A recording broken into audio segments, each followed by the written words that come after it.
stores and basically pick out the colors I wanted and not even consider what it was doing to my skin or the condition of, of the makeup. It was just the color I liked. As you got older, was there a bigger Oh, yes. Much for bigger. skin? Much better. And I was taught more by going to the malls and having my face made over. Here just, I think a couple years ago, a friend of mine, a young friend, which I'm sure you know, Lorraine, for my birthday took me and she had a manicure done for me and also a pedicure down at the mall in Detroit at Lakeside. We went to the Lord & Taylor's store, and she said, let's have a makeover. And I said, fine. A girl met us at the door, in fact, and said that they're doing it, they had a specialist in there to do it. And they made me up, and in fact, all the girls, they took pictures of me because they thought I had nice skin, and I was asked to come back and model for them. They thought I had such nice skin, and but it was fun. Did you go back and model? No, because it was the distance of it. If it was closer to the mall, I would have. And the girl that made us over was from Chicago, and she said when she come in this area, if she would contact me, would I come and be a model as to be made up? And I said, well, I would, but I thought the distance was quite a ways. Were there a lot of models back in the 30s, 40s? Did they wear makeup? I think probably, see, we weren't aware of it because of the media. We didn't have the communications you have today, like showing you the models on TV and this type of thing. We didn't have TV in those days, so I couldn't say. Maybe on posters, maybe on billboards down the highway, you would see pretty girls with makeup on, and they'd be advertising something. But as far as knowing what the brand was or anything, I don't remember. Was there anywhere you could sign in for books or in back magazines maybe? Again, we didn't. Magazine weren't coming to your door as much as they are today. The only time you could buy a magazine is at the counter of a bookstore. Probably go to a bookstore and buy magazines. And I don't even believe that a lot of your drugstores had the magazines in them that they do now, where you could buy a magazine to look through to find out. The only way we were taught and learned is from girls at school, that we teach each other, and we were self-taught. Were there a lot of, or what types of restrictions were there on ingredients, and was there any? Or? Well, I don't think there were in those days because of what they had a lot of heavy perfumes in a lot of their things, and alcohol, and yet today there are some alcohols in some of your astringents and this type of thing. You have to be very careful of your astringent. If your skin is dry, you don't want one with too much alcohol. But excuse me, as far as the restrictions go, I wasn't aware of them if there were any. But I'm sure there aren't too many restrictions on them today because there's so many different companies that make so many different things, and I don't think they have the restrictions on makeup like they do food. Is there anything else you remember at all about makeup? No, I think I pretty well, Tammy, summed it all up for you, as much as I can tell you about myself and about what I remember. The basic thing that I think that we need to remember in wearing makeup is to keep our skin very clean and wear some kind of protection on our skin, because the sun is considered to be very, very dangerous to your skin. I'm highly allergic to sun, and if I get in it, I break out. I burn very easily, and now I start to break out, and I get definitely ill from it. The ozones in the air anymore from the sun there is not very many ozones, and they're being destroyed really frequently now by hairsprays and this type of thing.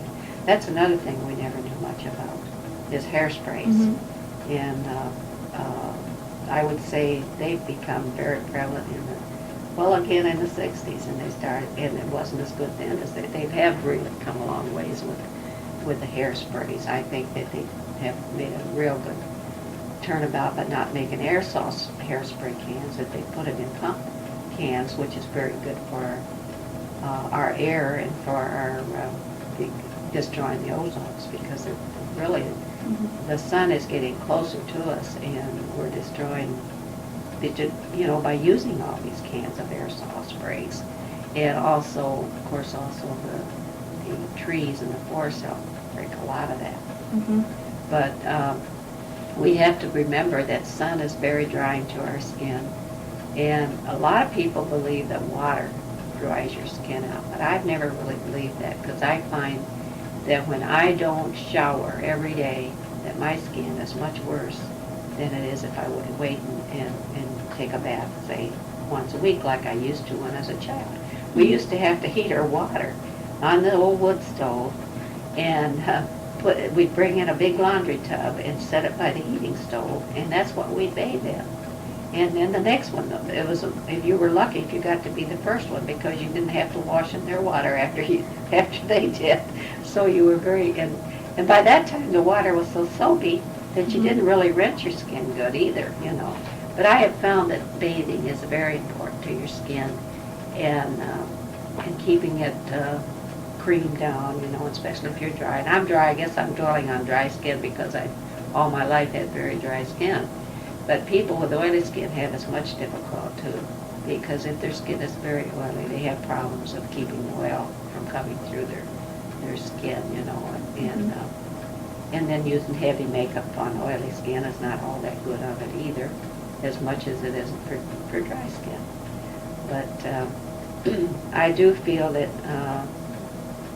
again, and deodorant is very important to wear. And people should be taught properly how to use all this stuff. And I think it's very important that mothers teach their children this. Did you ever have, like, a girl in school that always wore lots and lots of makeup? Yes. She always had it piled on? Yes, I did. And I loved her because she could do it and I couldn't. I guess because when you're a teenager, you want to be like the next one. And that's a very normal teenage thing. And yes, I had one girl named Shirley that she just wore a lot of makeup, and but again, a lot then wasn't a lot what they call a lot nowadays, because they didn't have a lot of eyeshadows and a lot of eye makeup then. We never knew what eye makeup was until we got older, and not like your age does now. And I don't know, Tammy, I'm going to put a question to you. What do you think about girls wearing a lot of heavy makeup? I don't think a lot of heavy makeup is good. It's still thought if you wear too much, you're still, like, I think you're a floozy or something. It's true. What was Shirley thought of? I mean, what did your peers think of Shirley? Well, Shirley was a very outgoing girl, and she was well liked, believe it or not, by a lot of people, and a lot of girls liked her because she was an outgoing girl, and everybody loved her. And sometimes you have to look through sometimes to see the real beauty of people anyway. It isn't just what's on their faces or while they wear their hair. The beauty comes within. And I think that's just as important as your makeup you put on. What did guys think of Shirley with her makeup? Well, naturally the boys sort of flocked to Shirley. And I guess that was a very envious feeling of all us girls, because they really enjoyed Shirley, because she wasn't always outgoing, but and not only because she wore a lot of makeup, she was just kind of pretty inside too. And I never really looked at her as being a floozy, because I liked her and I loved her. So I really enjoyed being around her.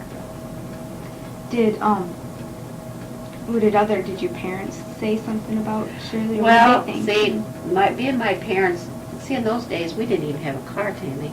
So my parents didn't even go to the school I went to, and they drove a horse and buggy. Now that's getting back there a long years ago. But my dad, as I said, was 55 when I was born, so he was always an older man to me. So they never they never drove cars then to get where we went to school. And I rode a school bus, and I went about 15, 20 miles to school. So being that it was that far to school, my parents never went to the school. They didn't know Shirley. So they didn't know what to, I couldn't tell you they thought anything of her because they didn't know her. What did other adults, did the teachers or? Well, that teachers wouldn't say anything, I don't think, anyway. I don't, if they did, they would talk to each other. They wouldn't tell us kids. What did the boys prefer more makeup or did they prefer less? Or didn't they really say or? Maybe they didn't, maybe, I don't think they really liked the lipstick when they kiss a girl because it was a lot of dye in it and it would just stick all over them. So I don't think they liked it too well. I don't think they liked the lipstick too well because it really stuck to them. What type of nail products? We really haven't touched the nail products, have we? Again, bright reds. The nail products were just nail polish and, excuse me, I think the nail polish then wasn't too much different, but the only thing is the colors and the nail polish remover was very hard on your nails.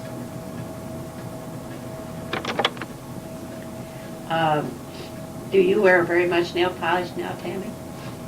Every now and then. Every now and then. Was it more loud? Yes, a lot, much more loud then.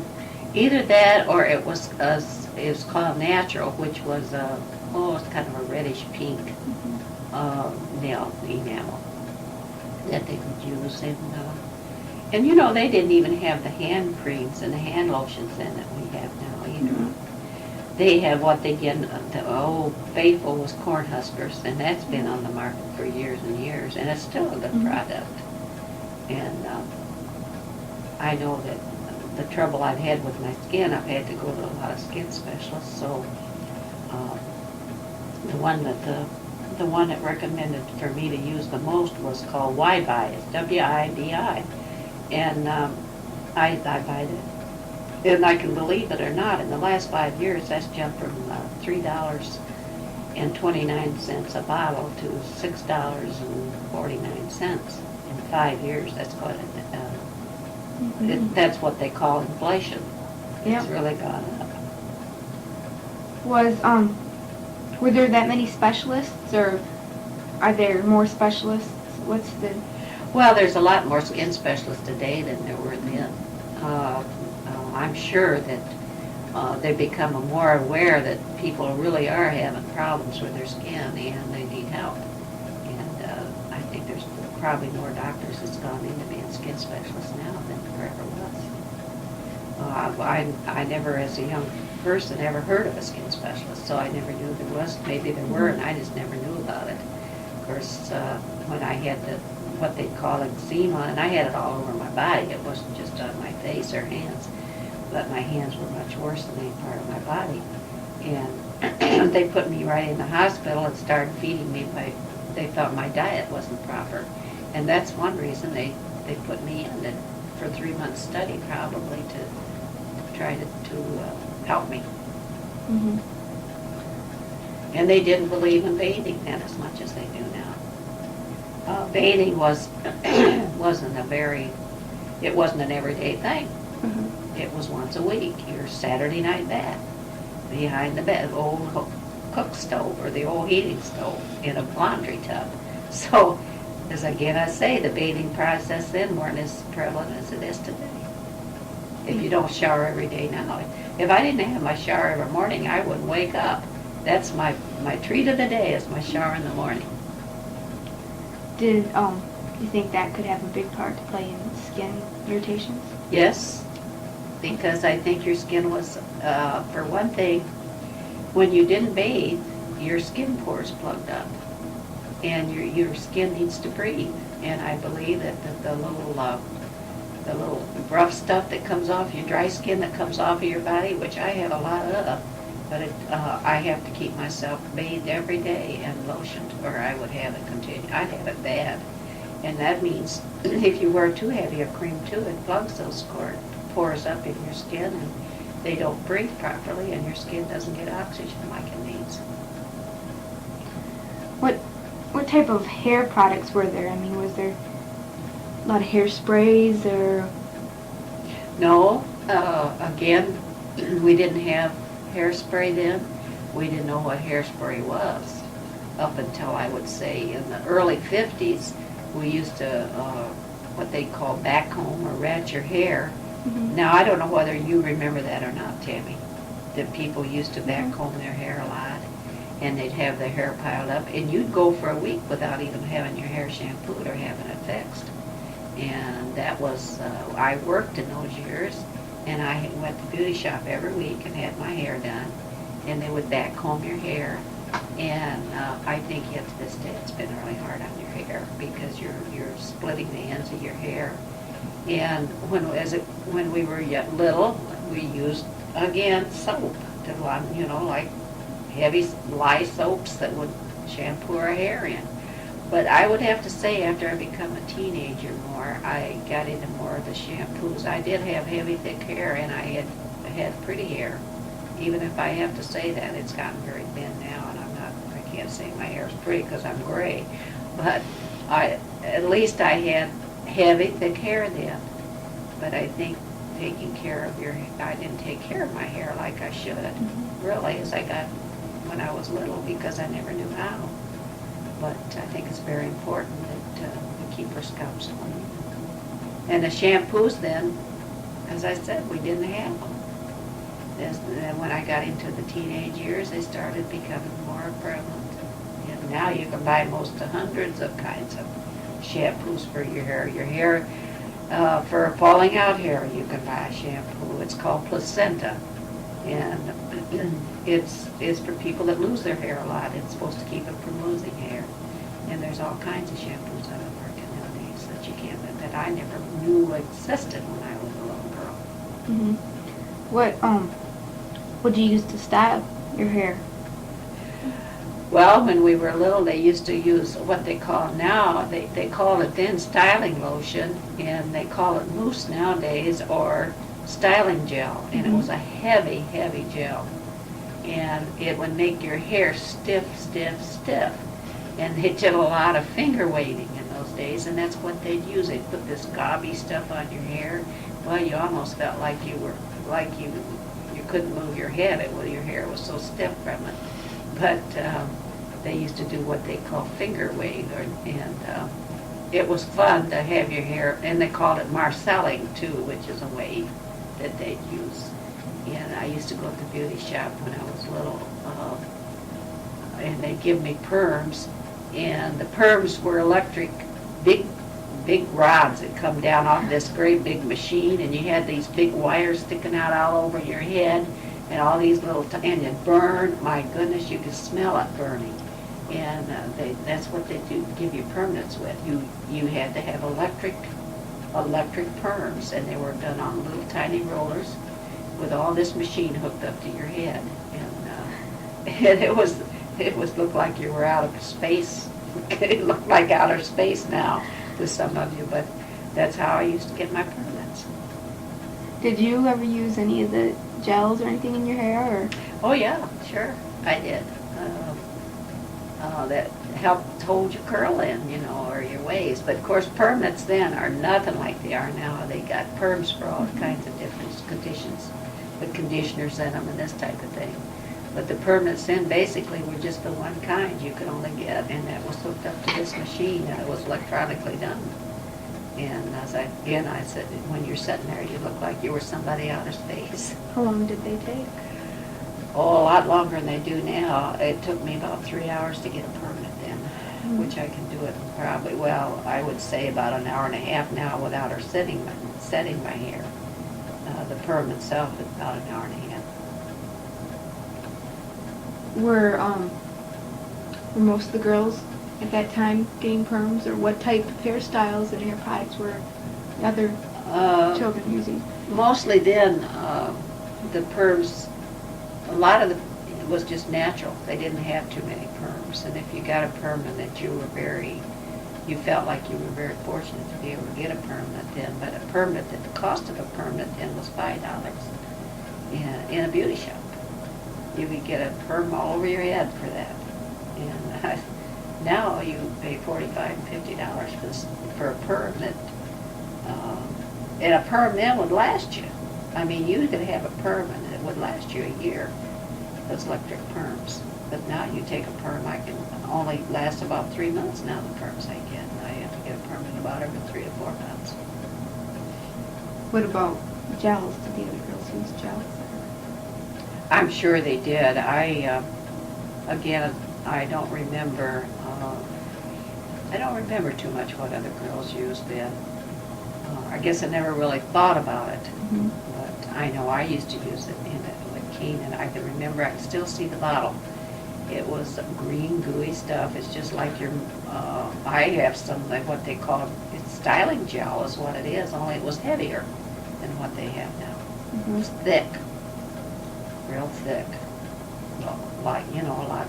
And a lot of people yet use, well, even the black people use Vaseline on their hair to hold it down because their hair is very frizzy, And I can remember what's a kind of a cute story about that. The kids were all home at that time, and our church decided that they would go to Fort Wayne, Indiana, and bring back a load of black children that had never been on farms, and we lived on a farm at that time. And I got this black girl, and she slept in a twin bed in one of the bedrooms, and my sister, which was visiting us, slept in the other one.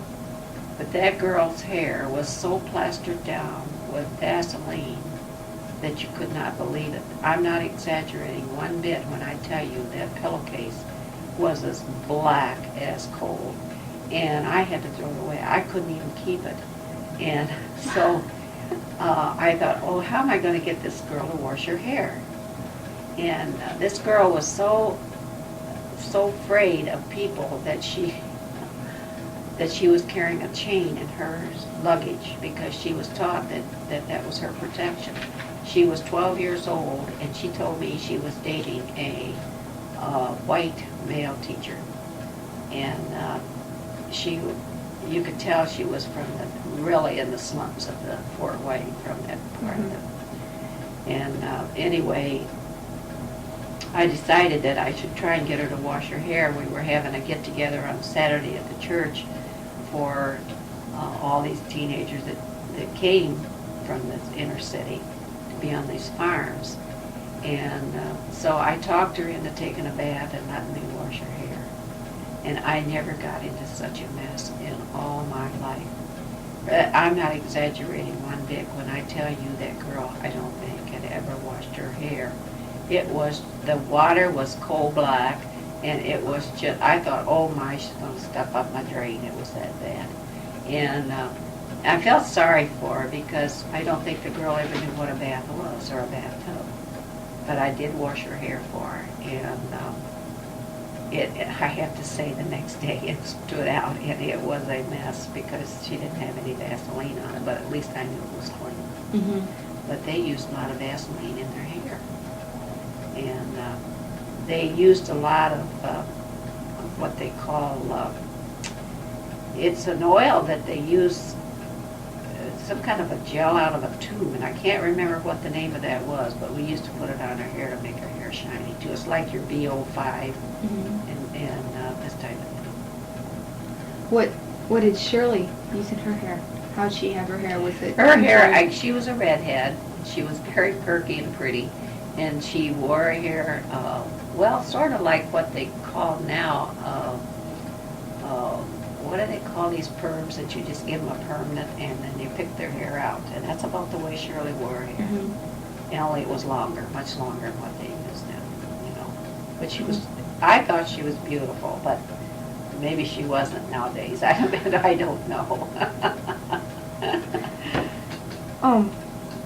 She was my idol anyway, at a peer. She was my peer, and she was cute, and I loved her. You said perms lasted about a year. Yes. Is that how long they lasted on everyone? And well, I think that depends on the hair, but on me, I would just maybe Oh, I would say about the 9th or 10th month, my hair it'd start going out, and by then I'd have to have another permanent. But see, the permanents then were set in electronically, and with a permanent solution also. Where now your hair is done with perms without any heat to it. Mhm. And then a lot of your perms are heat activated themselves, so you don't have to have this electric curlers going on. They roll these up and they put these little clamps over each curl, Mhm. and there'd be wires going right up to the machine that Mhm. you could be. I always was afraid I might be electrocuted, but I wasn't. I'm still here to tell you this story, Tammy. What type of solutions then did they Well, I don't have any idea what kind of solution they were then. use solutions? They used a solution, but what it was, I didn't know. I didn't know what it consisted of. Mhm. All I knew, I had lots of curl, and it lasted. I never liked it, well, even to this day, I don't care for perm until I wash it a couple times Mhm. myself, but then I'd have to wash it a lot more than a couple times, believe me, before I got the curl to loosen up.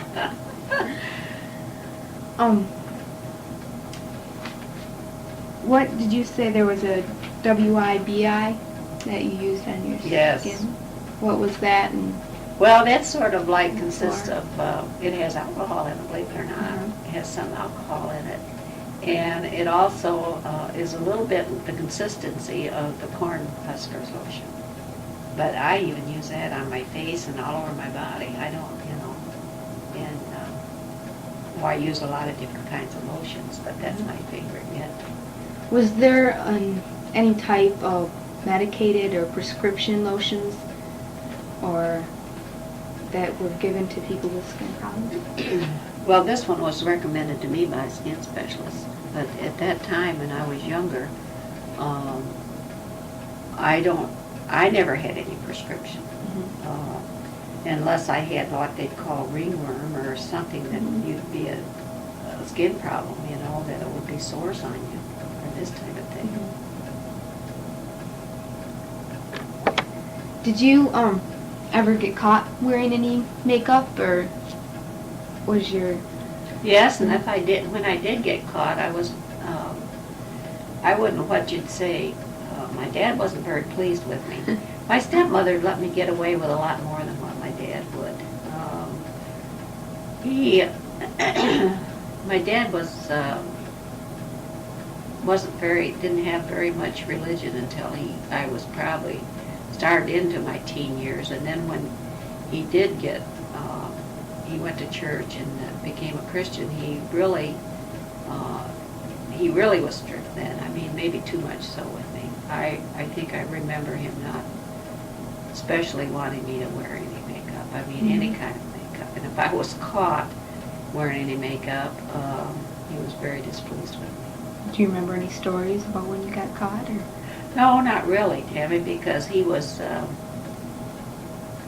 as I said, I don't remember any special time that he's caught me with a lot on, so I don't remember any. You said your mother let you get away with it. Do you remember any stories when she let you get... Yeah, especially when one night he worked nights, and he worked in a bomber plant, which that was an airplane plant then there in Kansas City. And of course that was starting in the 40's where the war was on, World War II. And he worked nights, and sometimes my mother let me go out and have a date, and I would put makeup on. But I always had to be back in at a certain time and have that makeup off before my dad would get home. Did he ever punish you, or did you ever... No, he never really punished me. He would just give me a good mouth talking to, and sometimes that's worse than a punishment itself, because it's a tongue lashing, and what they call a tongue lashing, and that's not sometimes is more unpleasant than if they just beat me for it, I think.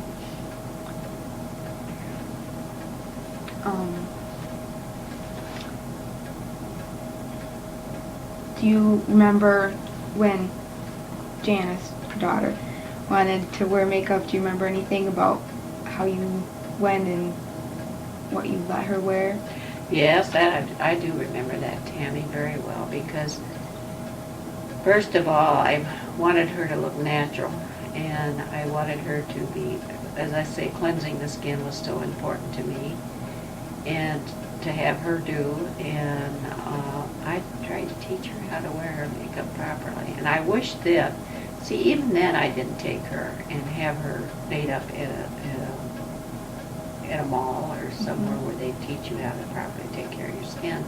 I taught her myself, and I allowed her to wear makeup, but not a lot.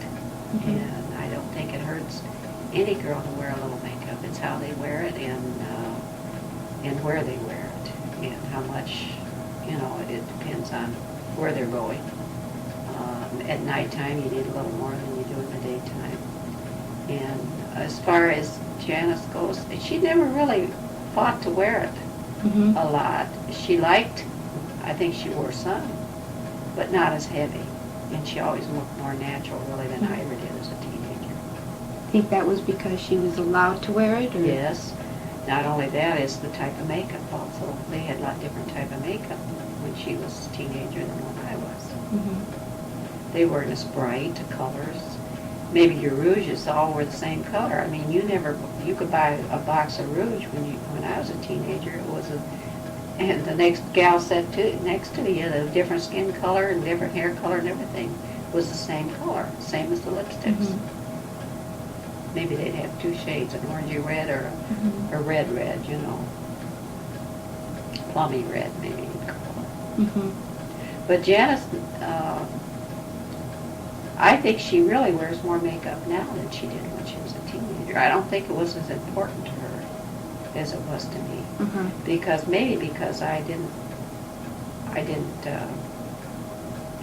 I never refused to let her wear makeup. It wasn't that. But see, I think it wasn't as important to her. Maybe it was more important to me because I had more peers that pressured me into wearing it.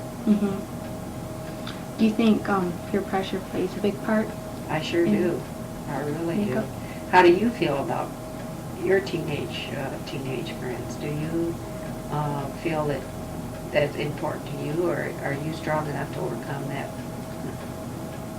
Well, I think it's different than when it was in your age. I mean, now at this age at least, I think that you can go with more what you feel compared to what I hear you saying.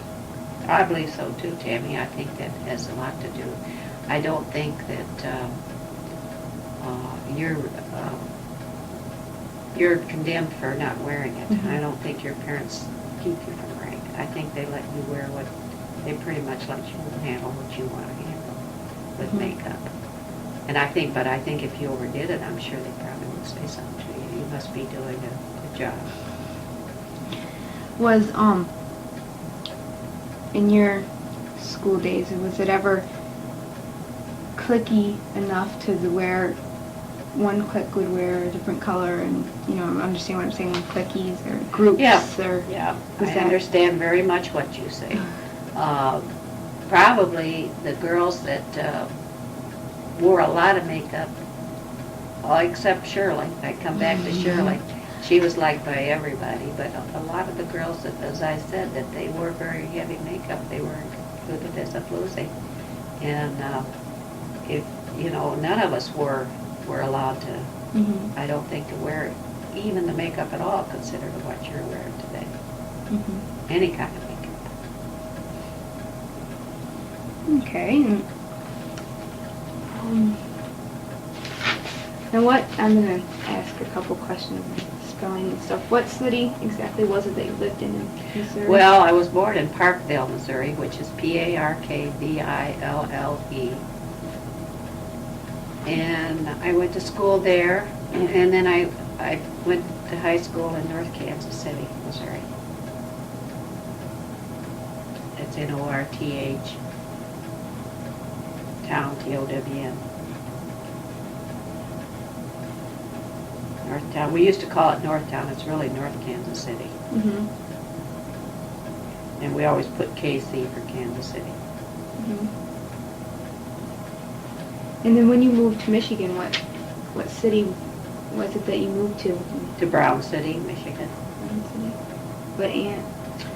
It was my stepmother's sister, and I lived with her for a few months until I went to work for a doctor in Brown City and lived with him for a year and a half before Grandpa and I got married. Mm-hmm. And I have to say that if you ever look at our wedding pictures, you can see that I had bright red lipstick on. What was your stepmother's sister's name? Eva Kiesler. Did you know how to spell that? Or? EVA Mm-hmm. KEESLER.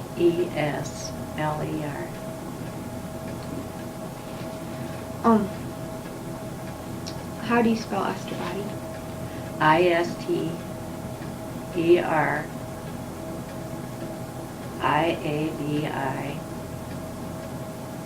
Okay. I hope I got that spelled right. Sounds All right. right.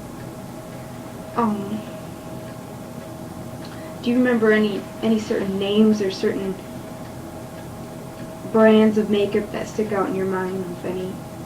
The only thing that I can remember is the Rouge box. And it was, as I said, a little orange box. But the brand that sticks out in my mind the most is Revlon. Mm-hmm. How old Or were Cody. you? Or Cody? Mhm. What ages were you when you used those, or what? But again, I would say when I started to be 16, 17 years old. Revlon was out then? Yeah.